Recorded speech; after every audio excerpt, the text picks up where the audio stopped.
This meeting is being recorded.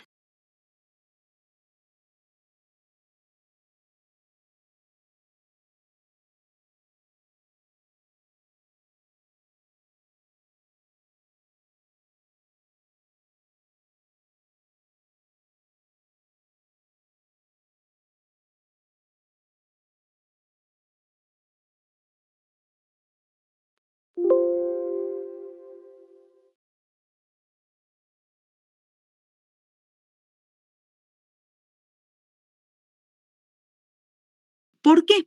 Porque la anaplasia se puede presentar desde ya con una relación, por ejemplo, núcleo-citoplasma, ¿no? O sea, es decir, este núcleo es mucho más grande que el citoplasma, que es algo que no debería pasar, ¿no ven? Una célula normal. Otra condición que puede pasar, por ejemplo, los cambios en la forma, ¿no? Del núcleo. A esto vamos a llamar pleomorfismo nuclear. De pronto este núcleo tiene pues todo su borde totalmente alterado, irregular. De pronto este núcleo tiene un tamaño realmente muy grande, muy irregular, o este núcleo puede tornarse con una coloración más hipercromática. De pronto en este núcleo pues surgen mitosis totalmente múltiples, alteradas o atípicas. Entonces, todas estas condiciones no son pues cosas normales.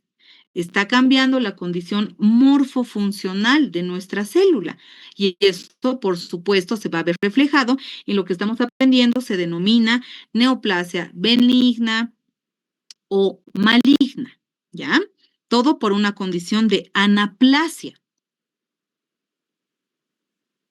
Ahora, decíamos que a su vez una neoplasia maligna se puede clasificar en dos, ¿verdad? La que se llama unicéntrica y la que conocemos como multicéntrica. Ahora, la unicéntrica quiere decir que este cáncer, esta neoplasia maligna, se ha formado en un lugar, ¿sí? Se llama en un primario. Y después de mucho tiempo, recién ha podido generar un proceso de metástasis, ¿sí? Llegar incluso a lugares más lejanos. Las unicéntricas, desde ya son las que conforman la gran inmensa mayoría de las neoplasias malignas. Algunas otras, en menor cantidad, por supuesto, se conocen como multicéntricas. ¿Por qué? Para que se entienda, unicéntrica se da en un solo lugar, ¿ya?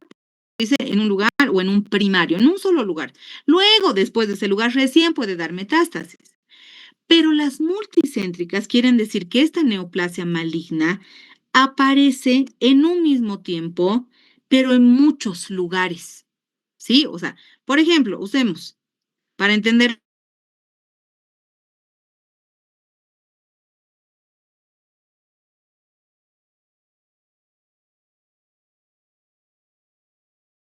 multicéntrica, en un mismo tiempo, este cáncer maligno se ha formado en el estómago, en el colon, en la vejiga, en la próstata, ¿sí? Esa es la diferencia entre neoplasia unicéntrica.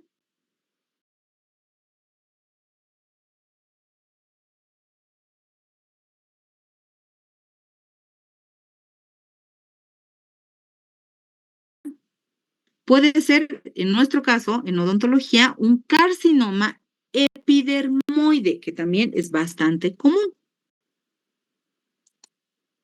Una neoplasia maligna multicéntrica puede ser, por ejemplo, un mieloma múltiple. Muy bien. Otro ejemplo, el famoso sarcoma de Kaposi, que se da en el VIH-Sida. Perfecto. Entonces, para ir cerrando esta parte introductoria de las neoplasias, esto es un versus de cosas importantísimas y puntos claves que uno tiene que saber para diferenciar si una neoplasia es benigna o si una neoplasia es maligna. Entonces, veamos las diferencias. Si es benigna, las estructuras siempre van a ser semejantes a las de su origen, pero si es maligna, hay una escasa semejanza con las estructuras de origen. En las benignas, ¿sí?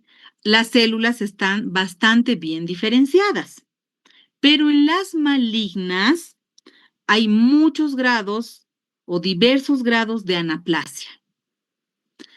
Hemos aprendido que si es una neoplasia benigna, no generan metástasis, pero una maligna produce metástasis. La benigna, ¿por qué nos da tantas ventajas? Porque precisamente esta proliferación celular está resguardada bajo una cápsula, están capsuladas. En cambio, en la maligna no presentan cápsula. Finalmente, otra gran diferencia que podemos hallar entre benignidad y malignidad en el entorno de las neoplasias. Las benignas son expansivas, pero las malignas son totalmente invasoras. Muy bien, entonces, hemos visto diferencias entre la condición benigna y las condiciones malignas. Muy bien. Ahora, después de esta introducción, vamos a revisar cuáles son la estructura de las neoplasias. ¿Qué es lo que presentan las neoplasias? Muy bien. Entonces, lo importante y lo que tienes que recordar es lo siguiente. No importa, ¿sí? Si es una neoplasia, o sea, si es un tumor benigno o maligno, no importa cualquiera fuese, las neoplasias siempre tienen dos componentes básicos, a los cuales denominamos parénquima y denominamos estroma. Muy bien, el parénquima está totalmente conformado por células neoplásicas proliferantes. En cambio, nuestro estroma es precisamente el armazón de todo lo que va a ser nuestro tejido conectivo, todo lo que va a hacer referencia a los vasos sanguíneos. Y recuerda, el estroma es toda esta estructura que sustenta, ¿sí?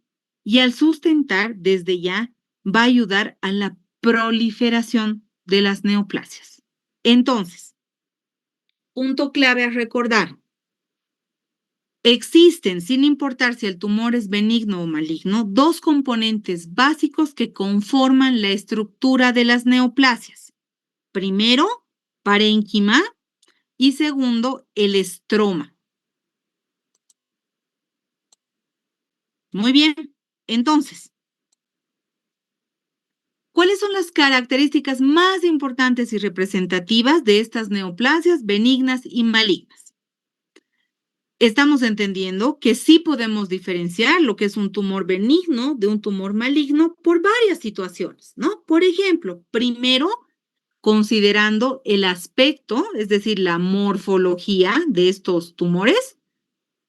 Segundo, podemos hacer una distinción entre benigno y maligno también por el tipo de comportamiento, es decir, qué evolución clínica tiene, es lenta, es rápida, ¿sí?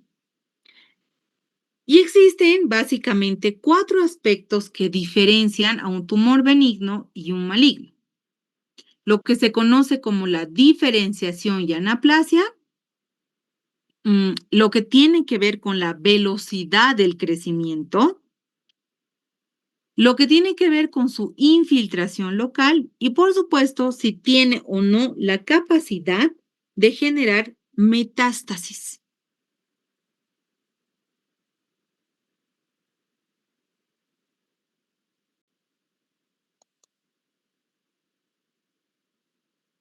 Bien, cuando nosotros hablamos de la diferenciación y la anaplasia, ¿sí? Diferenciación y anaplasia hay que entenderla como esta capacidad o el grado que tiene el tumor de conservar y hasta qué momento puede conservar sus células normales. Bien, por ejemplo, un tumor benigno, estamos diciendo hace ya un momento atrás, que van a tener células y estas células son muy semejantes, son muy parecidas precisamente a las que o a las del tejido que les ha dado el origen. Entonces, hay semejanza entre estas células con las del origen. Pero, efectivamente, en un tumor maligno, ¿sí? Estas células realmente son muy poco diferenciadas, ¿no? ¿Por qué? Porque hay una ausencia de la diferenciación. Y esa ausencia de diferenciación hemos aprendido y la vamos a llamar a partir de ahora como anaplasia. Ahora, sobre la velocidad del crecimiento, ¿no? Estamos desglosando estas cuatro principales diferencias. En la velocidad del crecimiento, hemos visto que en las neoplasias benignas este crecimiento es muy lento, ¿cierto? E indefinido. Pero cuando nosotros estamos frente a un tumor maligno, vemos que esta velocidad es mucho mayor, ¿no? Hay un crecimiento mucho más rápido. Pero ¿qué puede pasar también, no? Que algunos cánceres lo que pasa es que van creciendo lentamente durante muchos años, 5, 10, 15, 20 años, ¿sí? Y luego recién empiezan con una etapa de aceleramiento en su crecimiento. Normalmente, un tumor que sea maligno y que ya entendemos que ha crecido muy rápidamente, empieza a presentar a la histopatología localizaciones, ¿sí? O áreas centrales que ya presentan procesos de necrosis. Esa es como una característica muy propia cuando hacemos el estudio histopatológico. Si hablamos de la infiltración local, ¿ya? Lo que pasa es que un tumor que sea benigno está creciendo siempre como formas de masas, ¿sí? Masas donde estas células son muy cohesivas, están todas muy unidas, para que me entiendan. Y si es benigno, lo que tienes que recordar es que siempre están cubiertas por una cápsula, ¿verdad? Entonces, esta cápsula protege de que estas células no migren hacia el exterior, ¿verdad? Entonces, no hay mayor daño. En cambio, un tumor maligno no tiene pues esta cápsula, ¿no ve? Entonces, al no tener esta protección, al no tener esta cápsula, por supuesto, se destruyen los tejidos, ¿no? Que van a estar anexos o próximos a la lesión. Y la metástasis, ¿no? La metástasis quiere decir que inherentemente ha tenido que existir una infiltración de vasos linfáticos, de vasos sanguíneos, ¿no?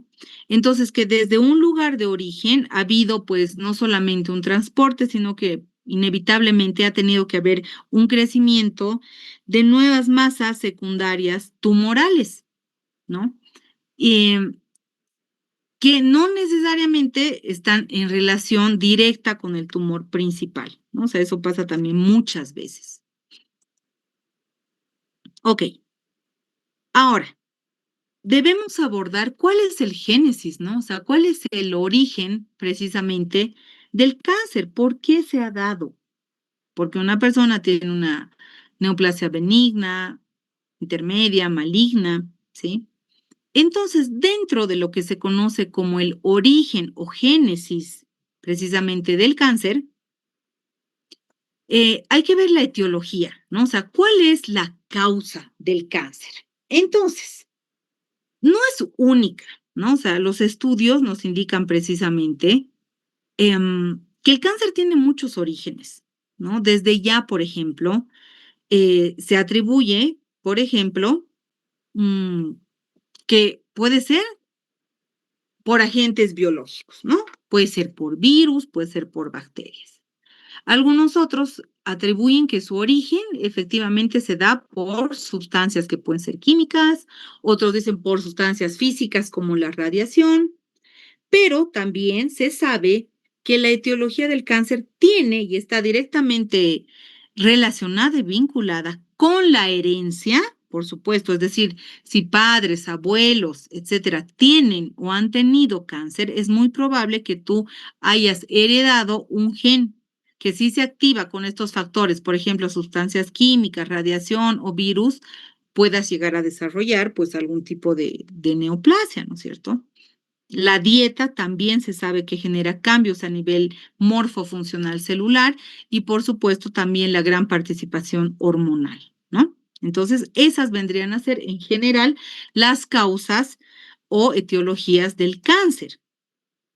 Ahora, ¿qué ha pasado en palabras muy sencillas cuando hay un cáncer, ¿no? Cuando hay una neoplasia.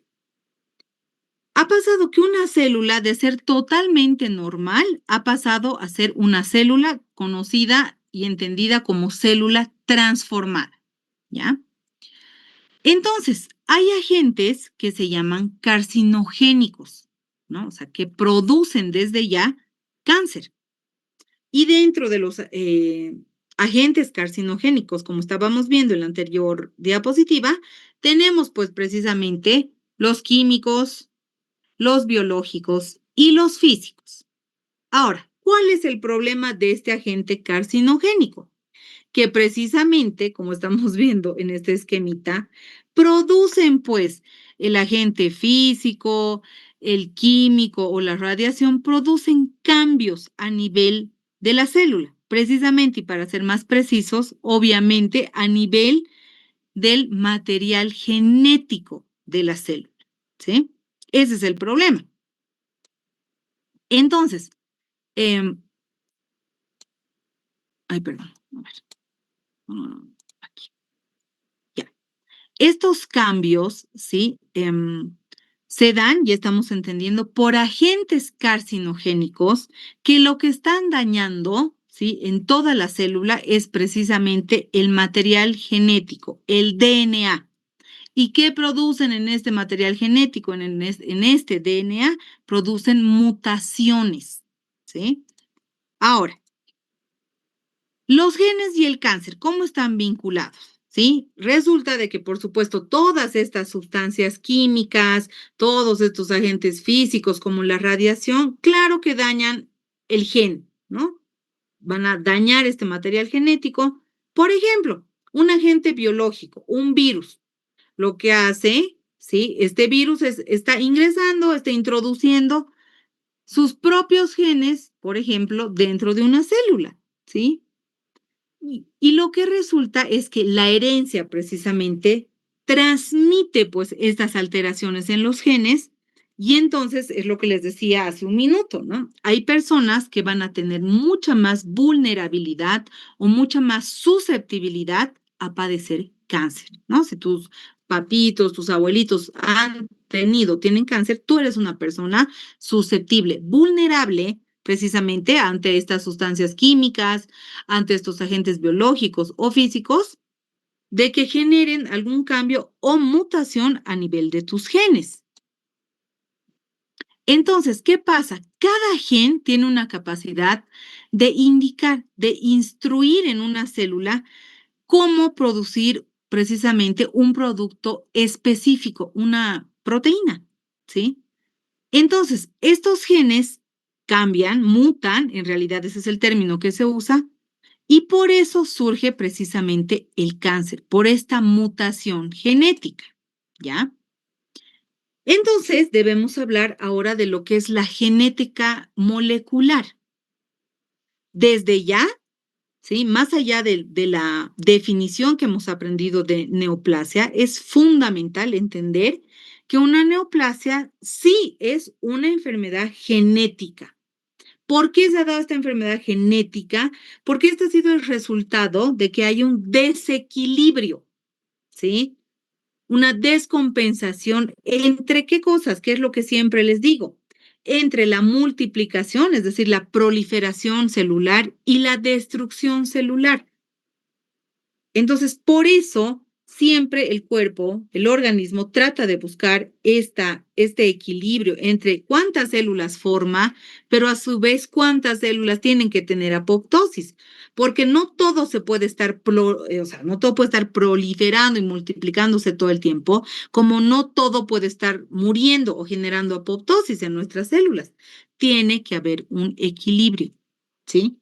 Ahora, ¿cuáles son los principales 3 genes que están pues vinculados o relacionados al cáncer? Primero, lo que se conoce como los oncogenes. Segundo, lo que se conoce como los genes supresores de tumores, ¿sí? Que son los que hacen la apoptosis. Y tercero, aquellos que se conocen como los genes de reparación. Entonces, oncogenes, genes supresores de tumores y los de la reparación del ADN son los genes que están totalmente vinculados con la reparación.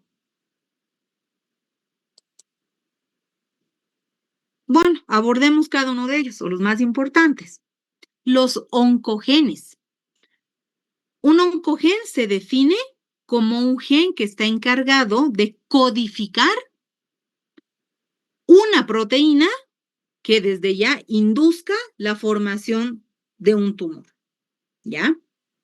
Bien, los protooncogenes son aquellos encargados, o sea, son estos genes que están encargados de estimular el crecimiento, pero no solamente el crecimiento, sino que estimula la diferenciación normal de las células. Entonces le dice, tú te vas a diferenciar en este grupo celular, ustedes se van a diferenciar en este otro y así, ¿no?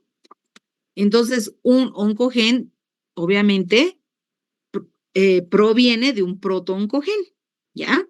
Ahora, oncogenes, estamos entendiendo entonces, son los genes que causan el cáncer. ¿De dónde deriva? ¿De dónde viene un oncogen? Deriva de un protooncogen, porque el protooncogen le ha dicho, ok, yo voy a estimular tu crecimiento, pero no solo eso, sino que te voy a decir a qué debes diferenciarte. Vamos a citar 3 ejemplos de oncogenes muy importantes. Tenemos el primero que se llama BCL1. Tenemos el BCL2 y el MDM2. Entonces, BCL1, este está vinculado a 3 tipos de cáncer. Primero, al cáncer de mama. Segundo, al cáncer de la cabeza y cáncer de garganta. ¿Ya? Entonces, este oncogen, por supuesto, es estudiado mucho por la odontología porque, como se darán cuenta, está abordando 2 de las estructuras que nosotros conocemos, ¿no es cierto? Cabeza, garganta. La BCL2 está involucrado netamente con linfomas de las células B. Y las MDM2 netamente involucradas en sarcomas y otro tipo de neoplasias. Entonces, para nosotros, para resaltar, el oncogen más importante de estudio es el BCL1. Muy bien, los genes supresores de tumores. Entonces, si dice supresor, suprimir, ¿qué quiere decir suprimir? Quitar, ¿no es cierto? Entonces, quiere decir que estos genes lo que hacen es detener, ponerle el stop, frenar a la proliferación celular. Y tenemos 2 genes que son supresores de tumores. Tenemos al RB y tenemos al P53.